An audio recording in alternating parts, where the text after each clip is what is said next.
So in today's day and age, like we see more and more people, especially Gen Z, don't have any friends anymore. Like people find it really hard to actually go out and socialize. And the number of people that say that they have really close friends, like have really dropped. I think more than 70% of the people say that they have maybe one or two really close friends. And even what the definition of a close friend has changed because people aren't seeing people in real life anymore. They're using social media and texting and video calls to actually keep in touch rather than actually being in person. And I feel like this is led to a cause of loss of connection with people, and this could also be a cause for the depression epidemic as well.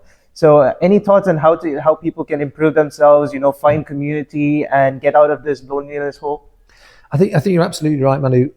First of all, the science tells us that the two key components of our well-being are our physical well-being, our physical exercise, and our relationships. And the science of the relationship says that it is a small number of close relationships, and then a medium number of people who are also in our vicinity, of our friendship vicinity. They can be online, they can be physical, it doesn't matter, but they're absolutely critical. And of course, the pandemic and then the post-pandemic has really challenged that assumption. So my view is over the next 10 years, we kind of assume that being social is just this natural human trait that we all either do or don't have. I think it's going to be a whole industry of this coming, a different type of industry of people paying attention to how we actually socialize. We're going to be breaking it down into really small ways.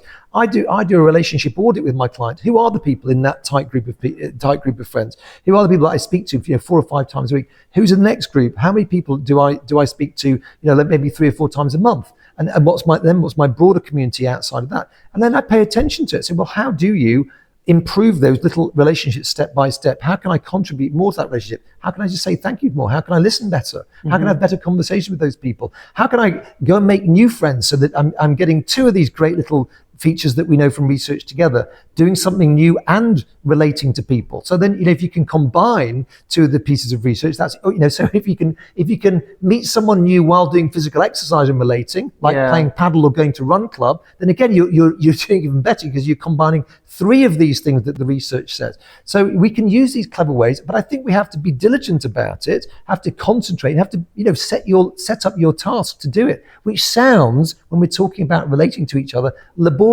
I shouldn't have to do that. I've reached this age. But I live in Bali where the transition of people is very, very rapid, and we learn very frequently. You make a close group of friends and then they vanish. Yeah. And you make another close group of friends and then they vanish again. But it's very healthy about the way that the modern world is going to work, and for future generations continue to do so. Yeah.